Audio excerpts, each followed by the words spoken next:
This church, its properties, and especially our sanctuary, are striking in their beauty, and they declare the glory of God in their outward appearance.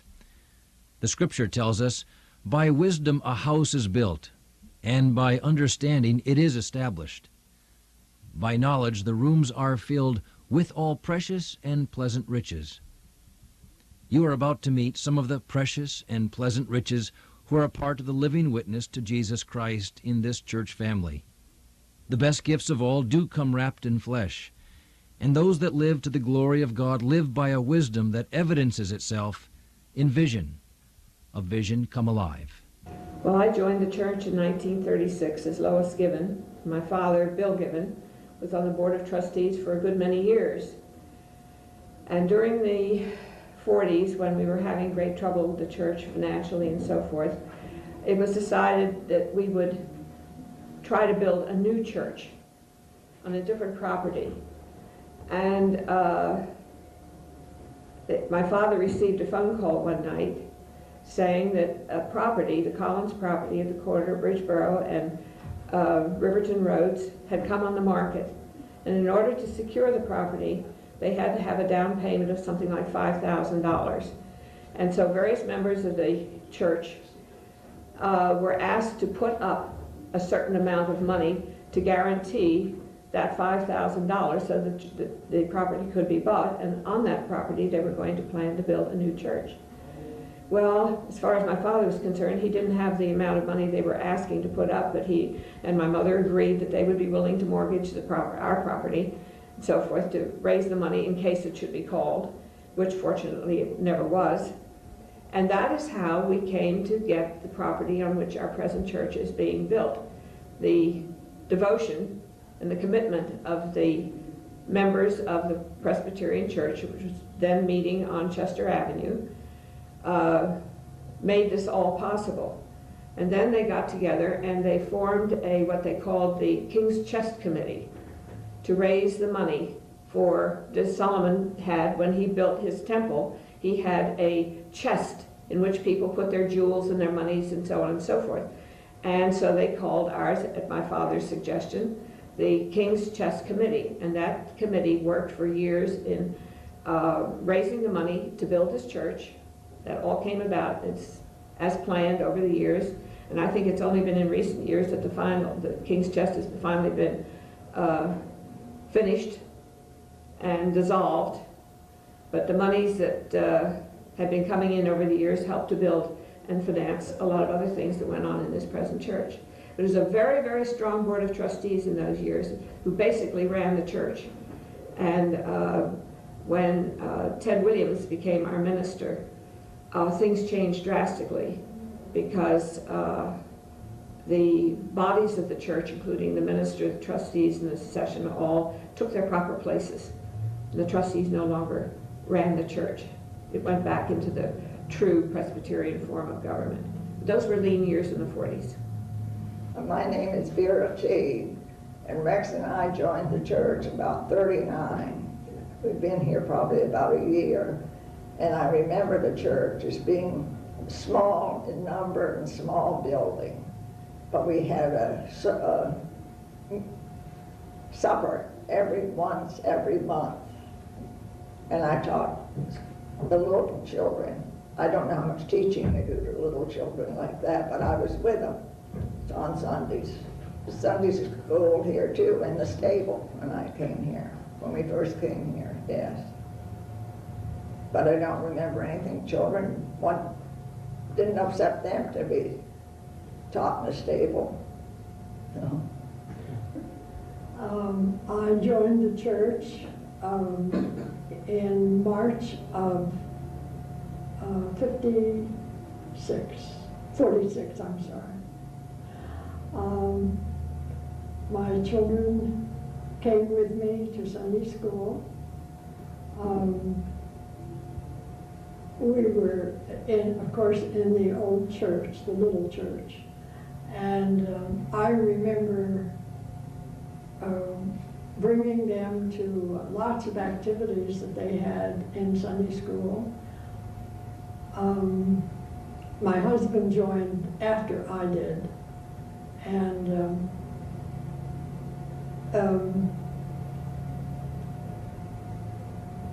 we became members of the Gay 90s Association. I was a member of the Women's Service League for many years. We did a lot of sewing projects and knitting. And it was quite a group of very lovely ladies in this service league. I also taught Sunday school in the stables. I taught in the old church too, and in the stables. I think I only taught the younger children, but it was a very nice setup that we had there. I'm Madeline Yount, and John and I came to this church in about 1946. And I well remember that afternoon that the news broke that this place was available here on this property. When at the wedding reception downtown, the men got together and put up that money and made it possible. And then we came out here, and of course we did use the stables. The marvelous thing to me about all that was the architect that we had and the skill with which he used those houses and properties that we owned here. Those stables had hardwood floors, for instance, and were perfectly lovely to have Sunday school in them. But he saw the possibility for that.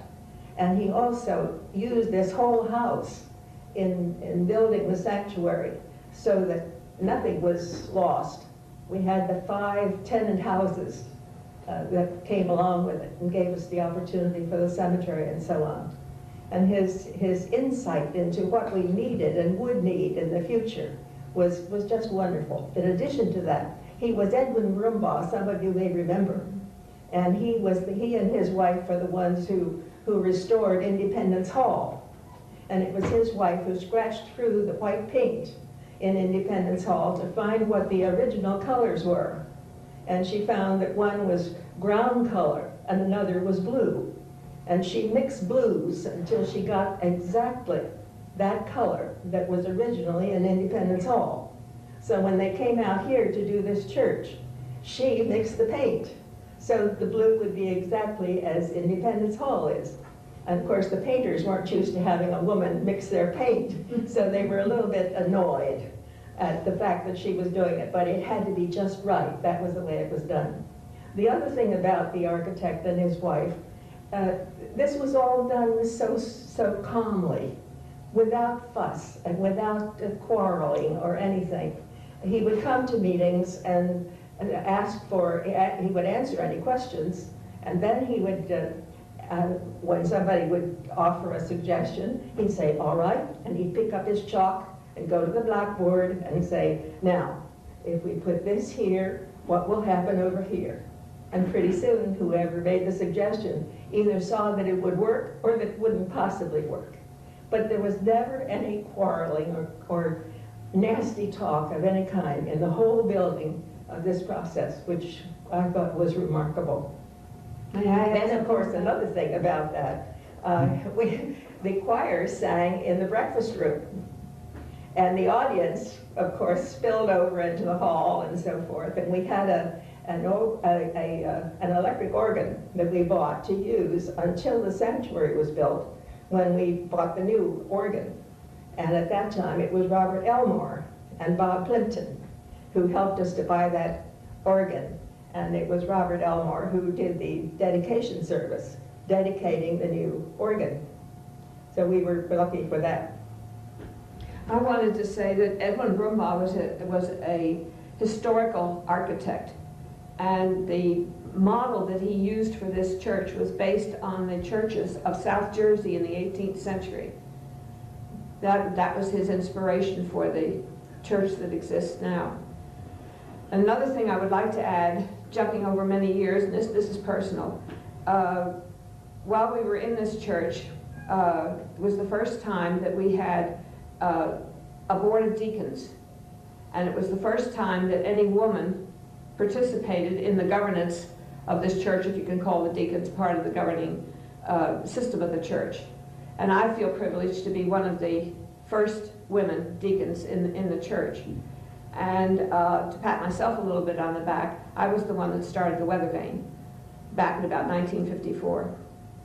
So that brings me up a little bit more up to date from Chester Avenue. I think it was around 1954 and 1955 when the first board of deacons was chosen, elected. And I was on that first board of deacons. And one, I think Elizabeth Stokes was, Mrs. Bispham Stokes was the other woman. We were the two first women to have any position in the governance of this church. Oh, yes, they've been going on for years. My mother used to participate in that in the 30s, and they were well going even before then. Well, I'm not sure exactly how far back the rummage sale goes, but I know it goes way back into the 20s, if not earlier than that. And my mother worked on the rummage sales in the 1930s, and if they could raise $200 and, end quote, profit, end quote, they thought that they had really made a fortune. Today we're working up into the thousands of dollars. But it's an institution in this church, and it has become a community institution too, because it's been going on for so many years, and the whole town comes out to participate in it. I don't remember the years that my children were baptized, but they were all baptized in this church. I have 4 children, and they were all baptized here. Ted Williams was the pastor when my children were baptized. During the decade that followed the dedication of the new church in 1956, the membership, mission outreach, and educational ministries grew enormously. That growth caused greater vision to be cast, the need to go beyond the church house and develop an educational facility. In the late 60s and early 70s, the church moved significantly from providing the structure for our life together to providing a deeper care and commitment to growing in the one Paul calls our cornerstone. Program and ministry staff were expanded to assist people in their spiritual growth. Yes, I'm Ellis Derry, and I've been a member since 1954. Anita and I joined the church at that time, and we were the 501st and 502nd members, and Ted Williams was the minister. And an interesting thing to me about Ted Williams was that he was a minister when the sanctuary was built, and when the sanctuary was completed, he had completed 10 years, and he said that it was time for him to go for 2 reasons: that he had done his job, he had completed the sanctuary, and he had put in 10 years as a minister in this church, and he was of the opinion that 10 years was long enough for any one minister to be in any one church. So I always thought that was very interesting. Well, I have 2 children, Douglas and Kathy, and they both joined the church officially when they were 12 years old. And at that time, when we came in, Linda Bell and Wendell Niederhauser were the superintendents of the Sunday school. We only had the one minister, Ted, and they were superintendents of the Sunday school.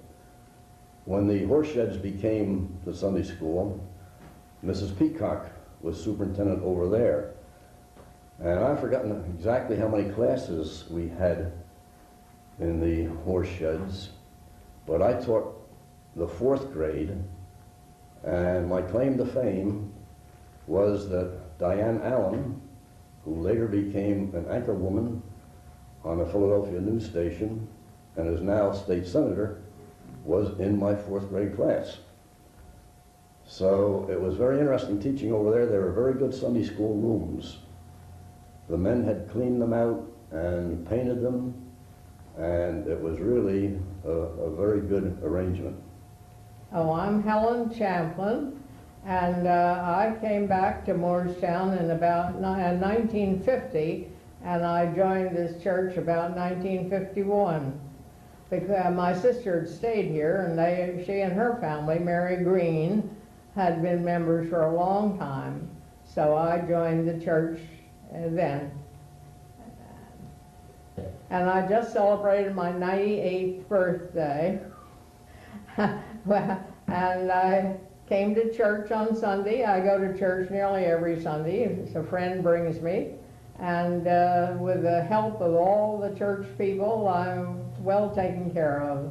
I really was so pleased to join the church, and right away I almost became president of the service league, women's service league, because they were waiting for me to join the church so that I could be an officer in the women's service league, because the president, who had just been elected, was moving away unexpectedly. So they were waiting for me to join, then they elected me president of the service league.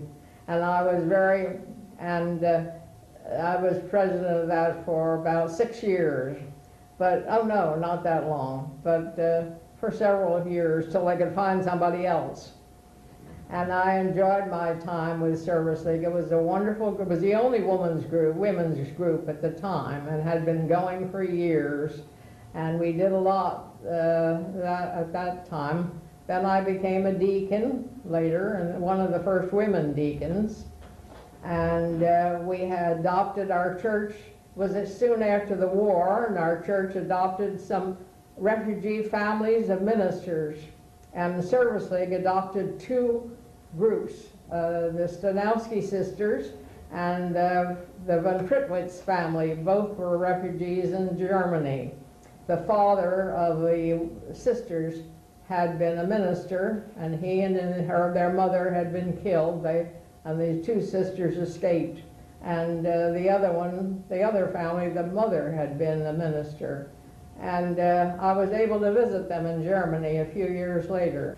My name is Doris Hall, and I came here to the Presbyterian Church as the paid contralto soloist in 1944. I was hired at $5 a Sunday. After a couple of years, Randy Cusworth came to me and said, "I don't think you're getting enough." So they raised it to $10 a Sunday. I had a problem, however, in that I was teaching in Moorestown High School, teaching English, and I was picking up colds and so forth and so on, which were carrying over to the fact that I was a paid soloist. So I decided either my teaching or my singing had to go, and so I retired as soloist, became just a Presbyterian. I was a deacon for 9 years, and my husband was an elder, and we were much involved. My father and my grandfather had both been Methodist ministers, so my becoming a Presbyterian was a big change. There is a difference between the churches, but I found the church to be very warm and caring, and I enjoyed very much working with him. I taught for a while in the Sunday school that was over in the stable. I had 6th grade boys, and every time the service started, one or another of them would moo like a cow. So we had quite a time with that. My husband, Bob Hall, was an active Presbyterian and was an elder, and then became clerk of session when the church was built. So we were quite active in the building of the church, or Bob was active.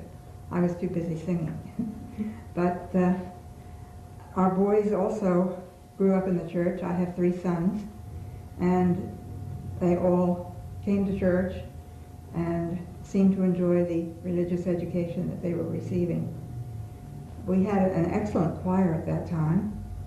We still do, but we had first Carl Wilhelm was the leader, and then Warren Stetler, and then Bob Plimpton, and then Joel. So that I sang with the first 3. I didn't sing with Joel. I remember when the carillon, which was given to the church by Jack Thatcher, and he was very, very proud of it. And you could handle it by yourself. You could start it by yourself. And it was New Year's Eve, and Jack was asked to play his carillon. And he got carried away, and he played it and played it and played it. And we kept telling him it might be a good idea if he'd stop. But he was having a good time, and he was off in his own world.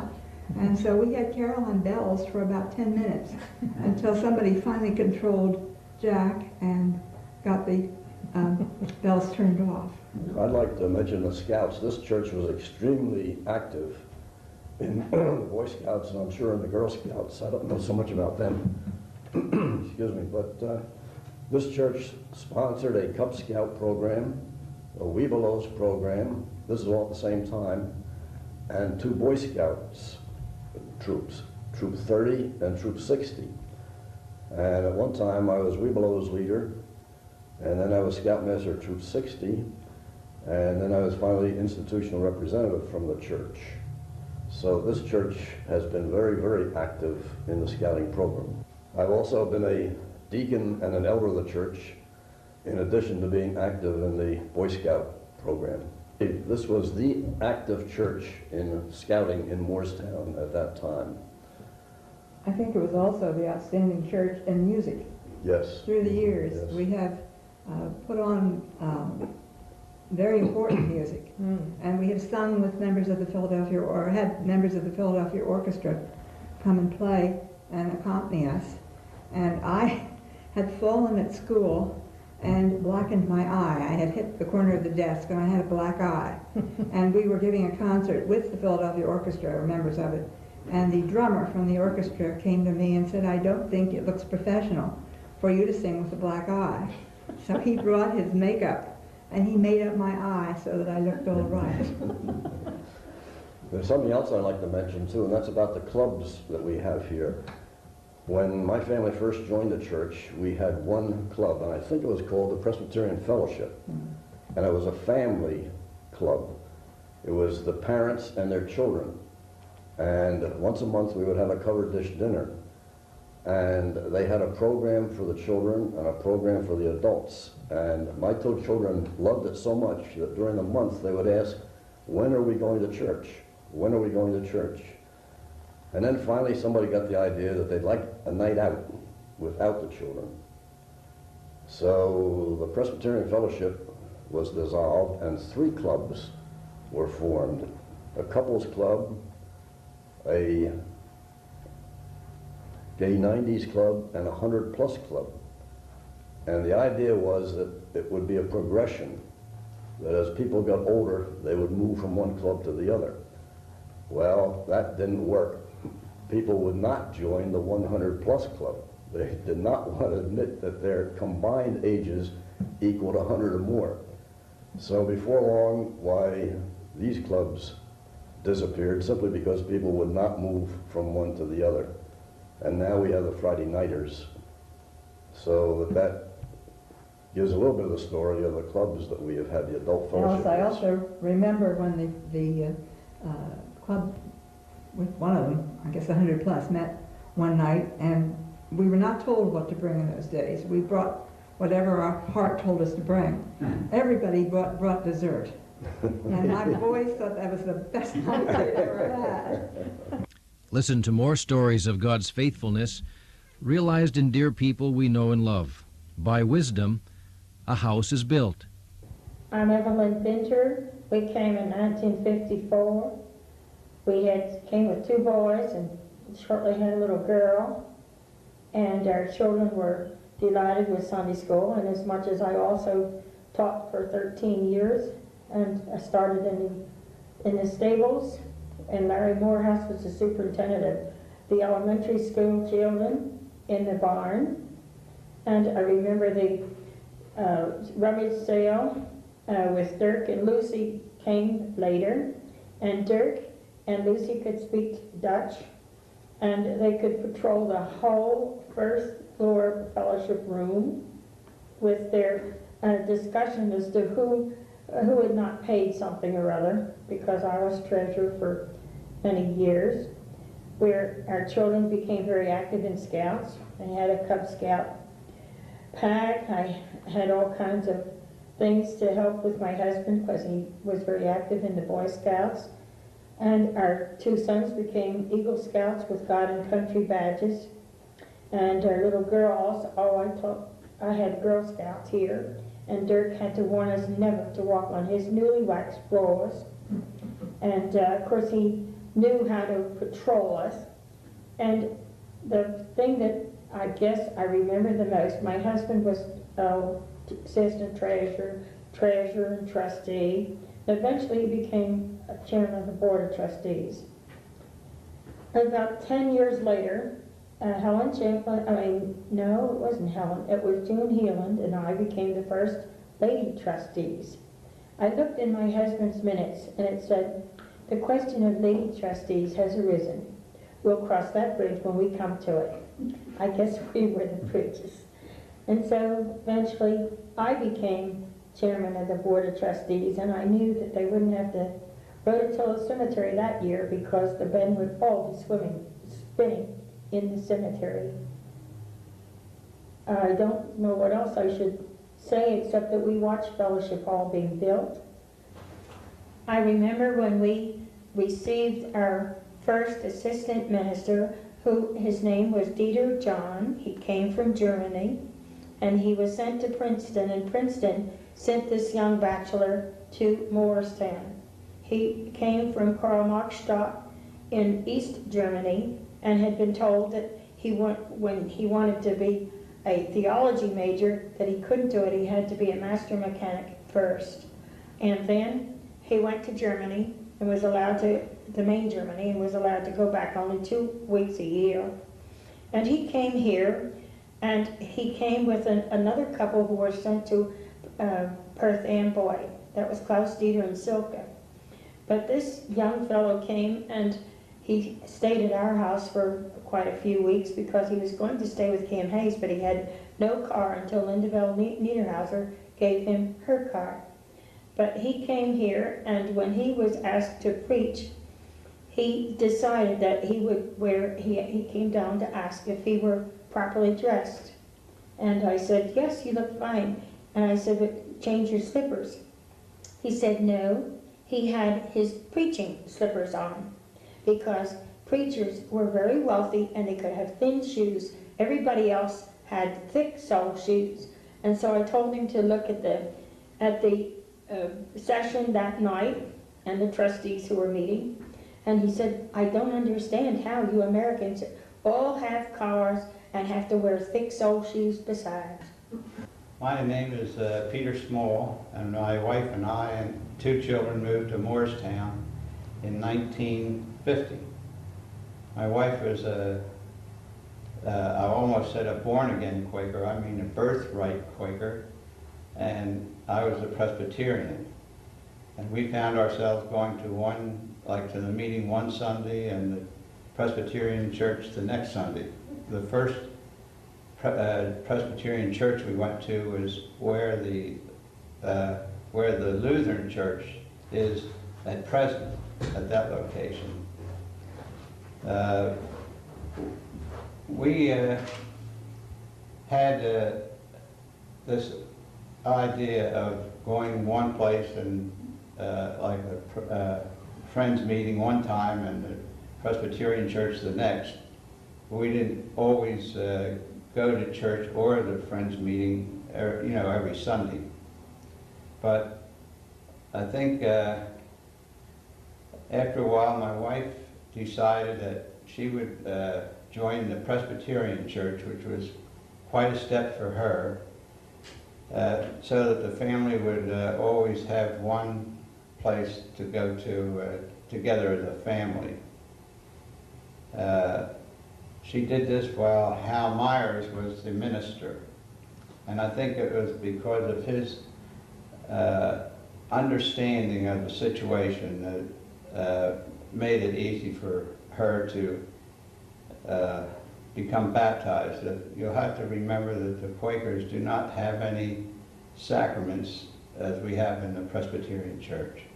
So she was baptized, and actually later on she became a deacon in the church, and I think that was as a result of her fondness and talking with an assistant minister that we had, Cameron Hayes, who had spent quite a bit of time in China, and he was a wonderful person. He used to call called on a lot of people in Moorestown, but I remember he used to come up to see Eleanor's grandmother who lived with us.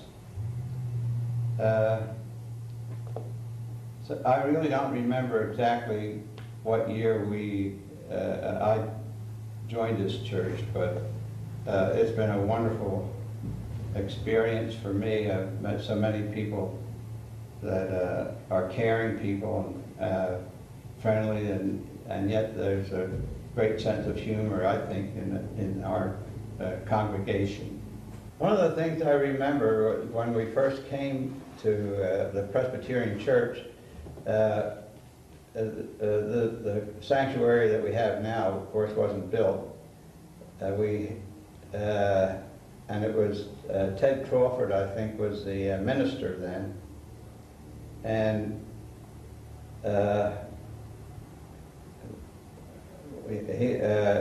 when they would talk about the Holy Ghost, this was such strange terminology for Eleanor and the children. And I remember one of our sons would say, every time he said that, he would say, boo, boo. And so I just thought that was kind of an unusual, they don't hear that in the Presbyterian Church very often. They may have changed their minds about having us in there, as a matter of fact, that it kept on much longer. My name is Lynn Farrow, and Warren and I joined the church in 1949. And at that time we were worshiping down the Lutheran church, what is now the Lutheran church. And it was interesting because it was in the round, and that was really kind of ahead of its time. Then we moved out here. Warren Farrow was a member of the Board of Trustees and later became president of the Board of Trustees, and he was also on the committee when they decided to purchase this property. And it's interesting to me that where the Hayes room is now and where the library is, those partitions were there because this was part of the old house, and so then they took those down, and that's where we worshiped in that that was our sanctuary before the church was built in 1956. I also taught in the stables, and I can remember it was a fairly small congregation, and I can remember we cooking the congregational dinner, and we had no dishwasher in those days. So we all not only cooked the dinner, served it, but washed the dishes. We've come a long way. We have a wonderful state-of-the-art kitchen now with 2 dishwashers, I believe. My daughter was married in this church, and it was interesting because at the time Bob Clinton was the organist, and her maid of honor's father was on the music search committee for the Bryn Mawr Presbyterian Church, and he was so impressed with Bob Clinton that they lured him right away. And we were lucky to get Joel. He's been wonderful. Before Dirk, who was a superintendent of grounds to end all superintendent of grounds, there was a man by the name of Ove, and he had a helper by the name of Charlie. And Charlie lived on the 3rd floor of the main building over there for quite a while. And Charlie had one arm, and he could do as much work, if not more, than anybody else with his one arm. I had a daughter, as I said, was married here, and both the children were baptized in the church. Hal Myers married our daughter, and our son was married by Hal Myers, but in an Episcopal church elsewhere. We have heard from those who have truly shared a vision, and in the process have helped shape the future. We stand upon the shoulders of those who have gone before us, and with thanksgiving to God, we do look ahead. And we listen now to some in the 2nd generation, whose parents have been members and whose children are active today. Here are more voices who will be, just as Jesus says, light to the world in the coming century. I'm Peter Honeyford. I've been a member here since 1965, or attending, I guess, as a member when I joined in confirmation class at around age 13. I think I would attribute part of my becoming a Christian significantly to my original upbringing in this church. Not that I flowed right into it, but I deviated quite a bit in my youth, and came back to the church when I was about 8 years ago, and would attribute some of that upbringing from my parents and this church as to a significant thing that I came back here, and the ministry of the church at that time as to bringing my faith back to life. And I had mentioned earlier, we had some conversations amongst ourselves that one of the more significant things when I did come back to the church, first thing was in a Bible study, and was bringing out that Bible that I received in second grade. That was a Revised Standard Version that they handed out to everyone in class, and was signed by the pastor, Hal Myers, at the time. And so that becoming a Christian and then bringing that link out was, I think, a significant thing to the past, that Sunday school, early church youth experience. Yeah, I have married to my lovely wife, Cindy, and we have 3 daughters. Oldest is Caitlin, who's 11 years old, Kelsey, who's 9, and Delaney, who is 4. And they are all very active in the Sunday school program. The older 2 sing in the choir, and it's just really exciting to see their excitement about being in church and Sunday school, that it's kind of part of their life, and they seem to enjoy it. I was a little more rebellious at certain stages in my growing up, so it's a real pleasure to have a place now that they feel it's part of their home and part of their life growing up. My parents, George and Mitzi Honeyford, again, we moved here when I was in second grade, and they have also had kind of ebbs and flows in their faith and their walk in the church, and it's been, my father was an elder, my mother had been a deacon, and I think the church had always been a presence in our life. I don't think any of us, it wasn't as full a presence as we would like. This relationship with Jesus Christ. Exciting part was that my father's reawakening of his faith and my coming to faith happened almost simultaneously, and as a result of ministry of his church, beginning a Bible study.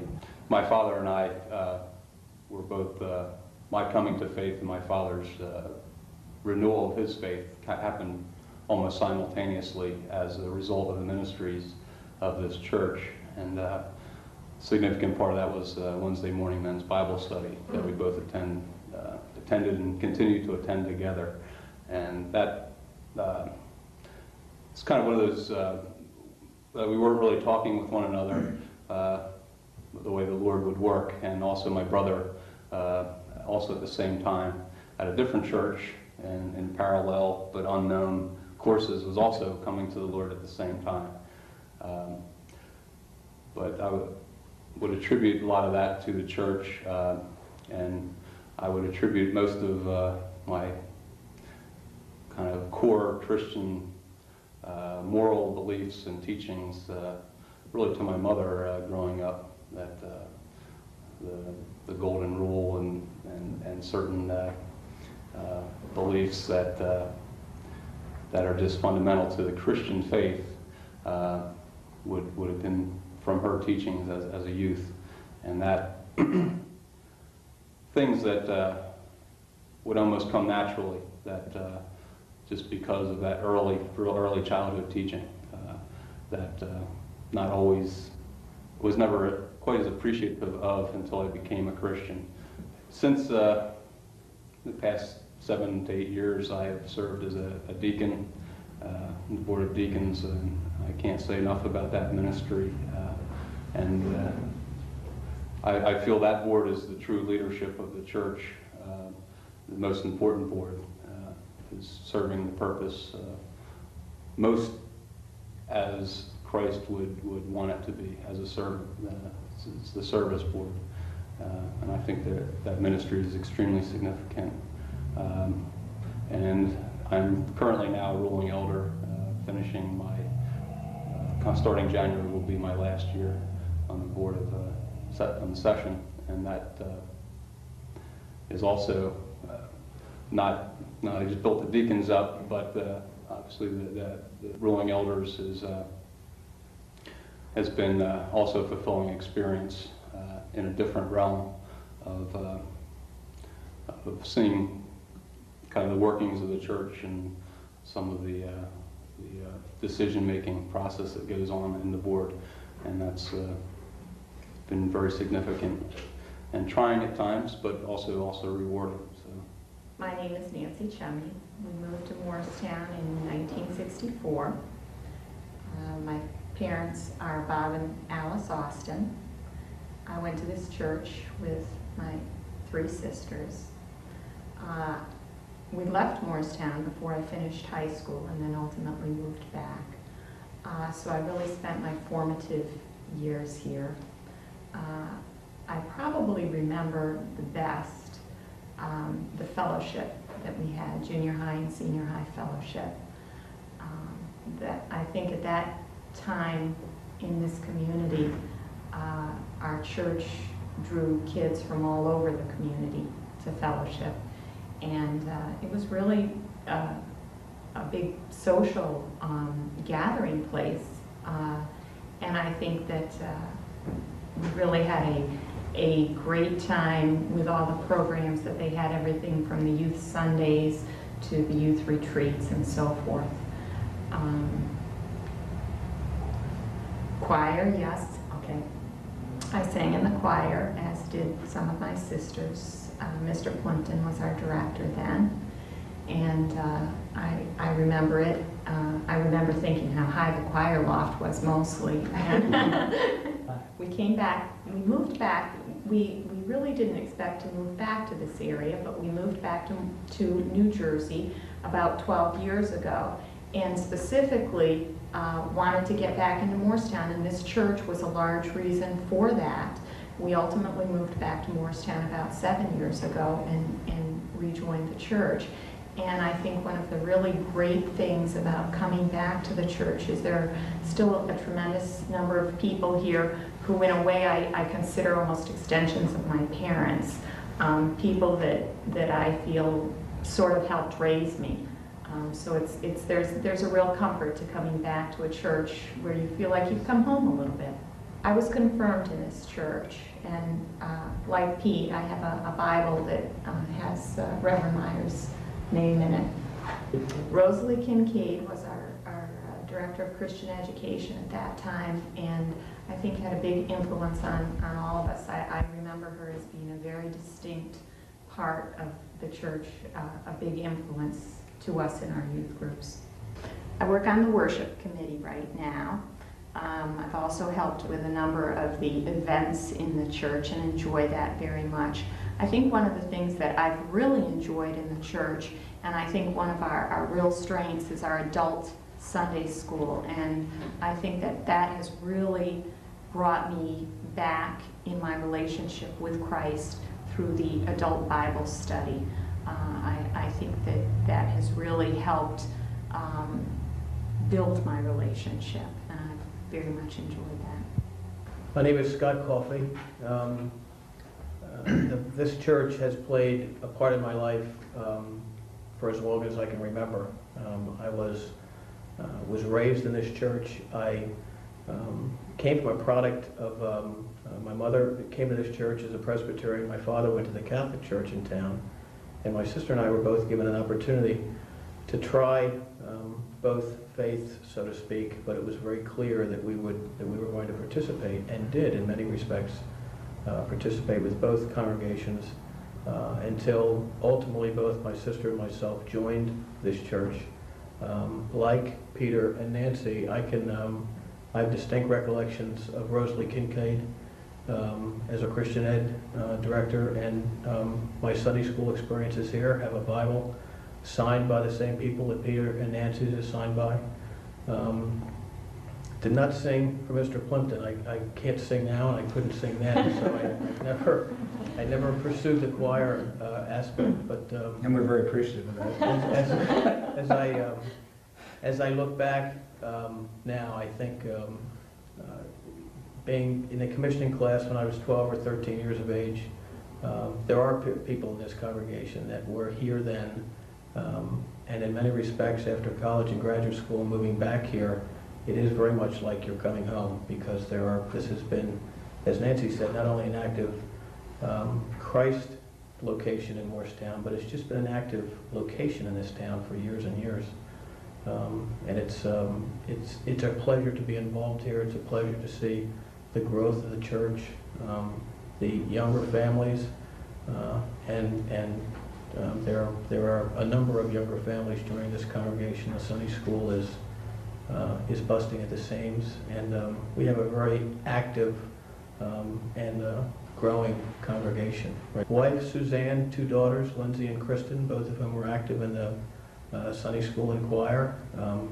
In the past, like Pete, I've served as 2 terms as a deacon, which fortunate enough to be an elder when Brian Kirkland was here as our interim, and that's the time we called Jonathan as our senior pastor. So I've been very fortunate to be involved to the degree that I have, and as years go by, we seem to, at least I have, you mature in your faith, I think, as we get older. And Christ is far more a large center in my life now than he was a number of years ago, and a significant part of that nurturing and him growing in my life is the people and the leadership of this church. My mother was Blanche Coffey when she joined this church. My father, Paul Coffey, passed away 19 years ago. But after 9 years of being a widow, I remember being in the adult Bible class taught by Ken Peacock, and coming home one day and saying to my wife, saying to Susie, you know, I sat next to a man today in Bible class. That man turned out to be Edward Cost, and Ed Cost is now my stepfather, has been for 9 years, 9 years. And Ed, it's just another way that this church has really played a large part in our family. Brought tremendous joy into my mother's life, and Ed's been very active here as a treasurer, and they're now enjoying their senior years and come to church on a regular basis, so we can worship as a family, as 2 generations and now soon to be 3 generations. It's a nice feeling. My name is Vicki Johnston Tauscher. I have been a member in this church since 1957, which would make me 40 years old, that's right. I was here as a small youth, and then for a brief stint we went over to the Methodist Church and came back a couple years later, and remained here for all our Sunday school and primary choir and junior choir. And in 1969 my father passed away, and that was a huge impact on my life, so I stepped out of the church for extended time. And came back on Christmas and Thanksgiving and Easter, but really didn't return to church until, with a lot of prompting from my sister, Tracy Johnston, after the birth of my first child, Lindsay. And I have been very active since then through support in the children's worship and children's nursery. I sing in the adult choir. I am a new trustee. And I have helped with a lot of the youth groups in church to promote their bond with Jesus Christ, and I think that that's a very important thing for children these days. My children have become very active, thanks to Pete Honeyford, who's a Sunday school teacher, which he did not mention, in church, and I believe that that's where the foundation for their ethics and morals come from. It's not in the school system, it's where the family is and where the church is, and that's where they need to find what's really important. My mom and dad were members of this church. My mom's Janie Johnston, and my father was Richard Johnston, and a very good friend of Boyce Adams. And I continue to find a lot of peace and joy and fulfillment here. I think my fondest recollection of being a youngster at Presbyterian Church was really twofold. The first one was when I was in first grade. We came to school here because there wasn't enough room in the schools for all the kids during the baby boom. So we spent our first grade years out in a fellowship hall, eating in the cafeteria. My other fond memory is Bible school. My mom was a Bible school teacher, and I remember having so much fun singing songs, playing games, and the final ended the session picture of everybody out on the front steps of the church with the tens and tens of the kids that were there. There must have been at the time 100 kids.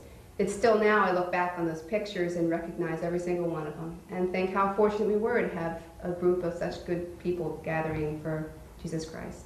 Hi, my name is Paul Grossman, and I am a member of the church family here at the First Presbyterian Church of Moorestown. And I say the family piece because the family has been a very large part of my involvement here. We moved to Moorestown, and when I say we, it's my mother and father, Ray and Louise Grossman, my two brothers, in 1963, and we already had an open door to this church because my aunt and uncle were members of this community and members of this church, along with my only closest, I should say, cousins. So from 1963 till now, I've been in and involved in this church through the lives of my parents, through the lives of my brothers, and through the lives of my aunt and uncle and my cousins. During the dark years of college, I wasn't really very involved with church, as most of us find lots of alternative things to do. But then once I married, and that was in 1978, we kind of experimented with churches. We went to different places. We weren't living in Moorestown at the time, and we weren't really happy with any particular church, so we kept jumping around. But upon the birth of our first daughter, in Victoria, who's now 16, we decided to do two things. We bought a home, and like Nancy, we shopped around for communities, and we actually came back to Moorestown. And we shopped for churches. However, we didn't land here. We landed in the Lutheran church, and the reason is because I had been brought up as Presbyterian, and my wife had been brought up as a Roman Catholic, and we tried to find a church that was doctrinally compromised, if you will, and one we would both be happy. And we remained there for 13 years, so I had a fairly long hiatus between the time that I was a child growing up in this church and the time that we rejoined. The family aspect came into play, and so we had 4 daughters, and we were members of a church down the street, Lutheran church, and all of a sudden my cousins started becoming family members, if you will, and they started having children. And one day my wife came to me and said, "Why don't we go to church at the Presbyterian church?" And I said, "Oh, that sounds fine. What made you think that?" "Well, I've been seeing Aunt Betty and Uncle Boyce around, and I see Ginny and her kids and Debbie and her kids, and wouldn't it be nice if we all went to the same church together every Sunday?" And I said, "Great, that'd be wonderful." So we've now been members for about 6 years, coming back home, if you will, for me, and joining a new church for my wife and my children. And it's really been a very terrific experience. I have all 4 of my children, who are Victoria, Genevieve, Aurora, and Cassandra, have all been involved in the choir program here. They've all been involved in Sunday school. They've all been involved in Vacation Bible School, and they've all been involved in the youth program. And they have been terrific influences on our lives. I think Vicki has said that's where we hope a lot of the moral upbringing of our children is involved.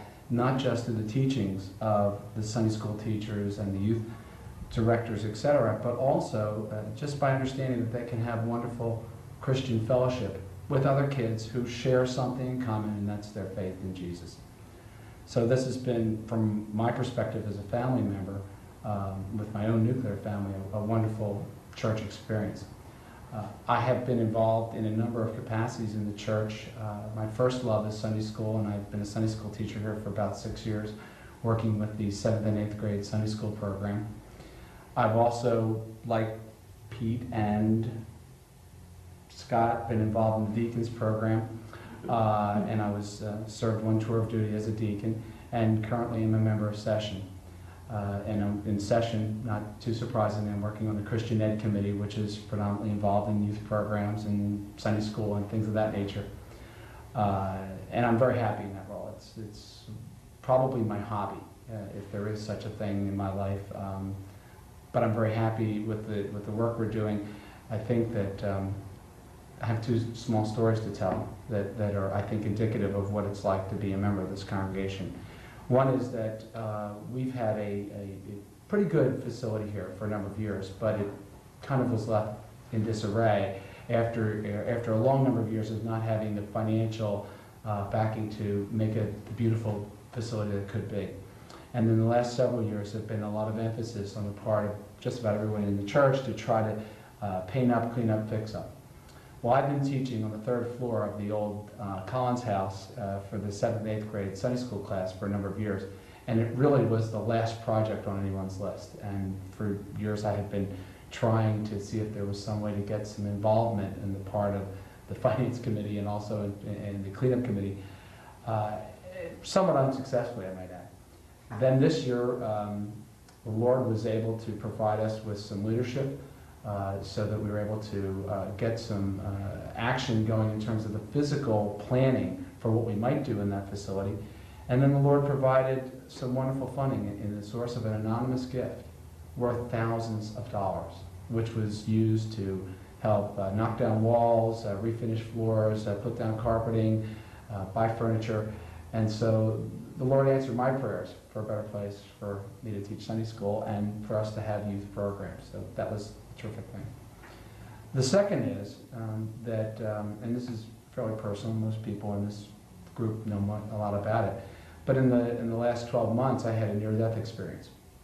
And despite the fact that it was harrowing and there were a lot of negative sides to it, which almost seemed very distant at this point in time, the important thing that did come out of it was the kind of support that I got out of my church community.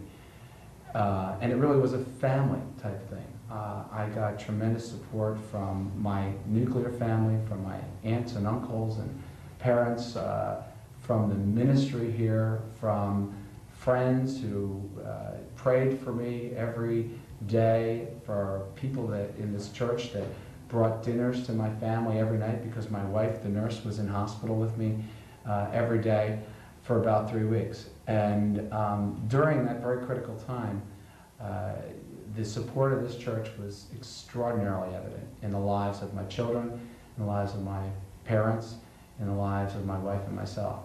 And it was a wonderful thing that, having come out of that experience, to know that A, I might not be here had it not been for the prayers of people, B, that my family life could have been disrupted significantly had it not been for the support of members of this church community that they provided to Margie and myself during that period.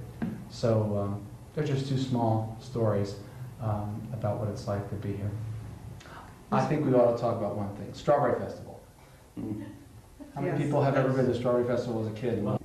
Just in kind of general terms, I think there's been, just in my lifetime, and this is more personal experience than maybe collective experience, that there was this kind of, I'm not going to call it pulling away, that the world does to our youth as they get to high school, college age, that we're kind of drawn more into the world and away from the church.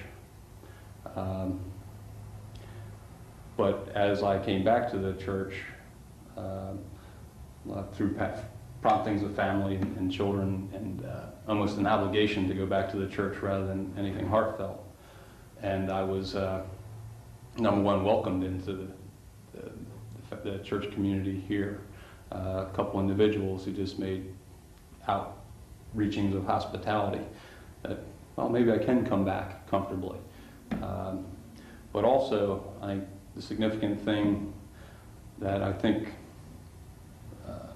we're always looking for, and I personally experienced a lot of spiritual growth, and I don't know, again, if that's as much collective as it was individual, that I think I had my blinders on and my ears plugged through most of my time growing up, and really just through the Holy Spirit that condition was alleviated. And I think there's going to be a dire need for it more and more in the future, is main thing, people coming to the realization of our condition, which is that we are, every one of us is a sinner. And I think that realization hits almost everyone, well, I won't say everyone, but every believer at one time or another. And I think that good news is that God knows that, and God still loves us despite that. And that is just something that I was blessed enough to have my ears open to hear it from this church, the good news of Jesus Christ. And I think that as a vision to have that spiritual growth that really rejuvenates, it gives you a new life. It is a new life that hits into me as an individual.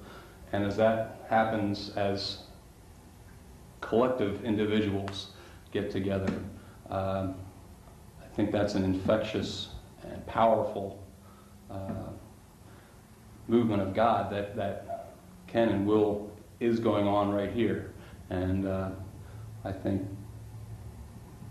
I'm not going to call it a responsibility, because ultimately that power is of God and from God, but it's our responsibility not to stifle that, and to put in a good environment for our children, to have the good Sunday school fundamental knowledge of the Bible and of kind of the evangelistic message of the good news of Jesus Christ, and that salvation from sin and our condition, and that it's His work and not our work that accomplishes that. But I think just that fostering of spiritual growth is what changes lives individually, and as individuals, that becomes a whole movement and changes. It has changed and will continue to change the world. And I think our responsibility is to keep that movement of God, that Holy Spirit, that power, and put in the watering, the seeding, and let God do that growth, and basically encourage it, but don't get in the way. I think we've been very lucky the past 7 or 8 years, at least I've seen it, is that the enthusiasm and the excitement and the spirit within the church, I think, has changed drastically. I think we've seen a lot of new families. I think we've seen a lot of families that have come back, of all ages. I think you've seen an explosion in our youth program that was never there before, which is the next generation. And we have so much to offer the youth, between the music programs and the Sunday school programs and the education programs and the Jolly Fishermen or whatever it is, as well as a lot of the adults. There's something for everybody. And I know that I feel like I do a fair amount for the church, but I never feel like I do enough. And I think that there's something for everybody here, that depending on what you want and what kind of service you want to attend, there's something for you. And if you want to volunteer, there's always something for you. And never should anybody feel that they're not a valuable piece of this puzzle, because I think everybody here is in a different aspect. I think too, we all talked to different degrees, but the role that the church played in our lives from when we were kids to now. And I think if I hear what Boyce is saying correctly, we had a chance earlier today to have a nice luncheon, and there were people there who will be a part of this presentation as well, who did and completed the hard work in Jesus' name to buy this facility, to build this facility, and to maintain it. And I think Vicki's right. I think the growth that we're seeing here, the amount of happy, energetic people who want to be here, and our kids want to be here. Missing choir practice is not something that my kids like to have happen, and they like to come to Sunday school, and that's because everybody that came before us built this brick upon brick upon brick, and it doesn't continue to happen just by happenstance. I mean, it's something that we all, by God's grace, have to continue to work at it. And we have some terrific church leadership right now. We have some very dedicated people, and when you combine all those things, I think the future of this congregation in Moorestown, I think, is magnificent if we can go no place but up. I think the interesting thing about the group today, just sitting here, we've all talked about how involved we were when we were young in the church, and that in various ways we strayed away from the church and came back. And I think whether we knew we were hearing the message when we were young or not, it got through. And I think that sometimes you grow and you plateau and then you grow again. And I think for a lot of us, our children have brought us back to the church. But you know, how wonderful for us that that's the case. And it gives us a new chance, a rebirth ourselves to again, further our relationship. And I think that the hope that probably all of us have is that in the future, our children, 20, 30 years from now, will also be coming back to this church, and it will probably be very different. But they are getting the foundation today that will bring them back. I know that one of the things we all talked about was the fact that as we grew up in this church, this was a leadership church within the community. Not only leadership in terms of size and of other things, but this church had a wonderful youth program that most of us not only went to the youth programs in this church in our fellowship hall, but we brought our friends. And so whether it was in my year or Pete's year or any year in between, there has been in this community an understanding that this church is where things are happening that are good. And if you're Roman Catholic or Lutheran or Methodist or whatever, it still offers something because we have programs like the youth program, which is open to the whole community. We have programs like Strawberry Festival, which involves the whole community. And I think that whether it be sports or the business or churches, leadership is not something which you just get. It's something that you have to keep working at all the time. And we need to make sure that as we look into the future, that we have a vision of new programs, new facilities, new things that need to be offered that we can put in place so that our children and their children can still look and say, you know, this is a pretty terrific place, and it's still leadership in the year 3000. My personal vision is that we very much look at how this church can take the assets of the youth program, which is truly very strong at the elementary and middle school level, and drive that forward into the community in a meaningful way so that we can provide programs that can be an alternative for kids in high school who frankly are strapped. They're somewhere in between having nothing to do and going to the beer party after the football game. And it would be a wonderful thing if this church was able to provide something that was between those two alternatives. This is our overview of part of the joy that comes when wisdom builds its house. You and I now need to consider our place in the moving of the Holy Spirit in our congregation. The best is really yet to come if we stay close to Jesus. Your involvement in this process of discovery and implementation is vital. It gives life. The proverb writer tells us that wisdom will build her house.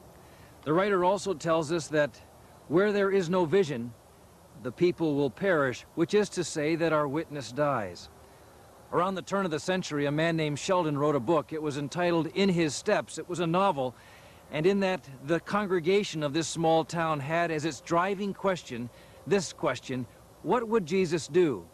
As he walked our streets, sat in our places of meeting, as he worshiped on a Sunday morning, what would Jesus do? And then what would we do as we walked in his steps? I think that as we share our vision and shape the future in this congregation, we are in a wise place when we frame our life around that question: what would Jesus have us do from this point on? Jesus is the risen Lord. and He's promised to be present with us always. And we give thanks to God for that. Enjoy this next part in which you and I will share our ideas and hopes and dreams. I tell you, your contribution makes a difference. And also give thanks to the many who have worked quietly behind the scenes that this day could be celebrated. Jesus is here. Alleluia. Amen.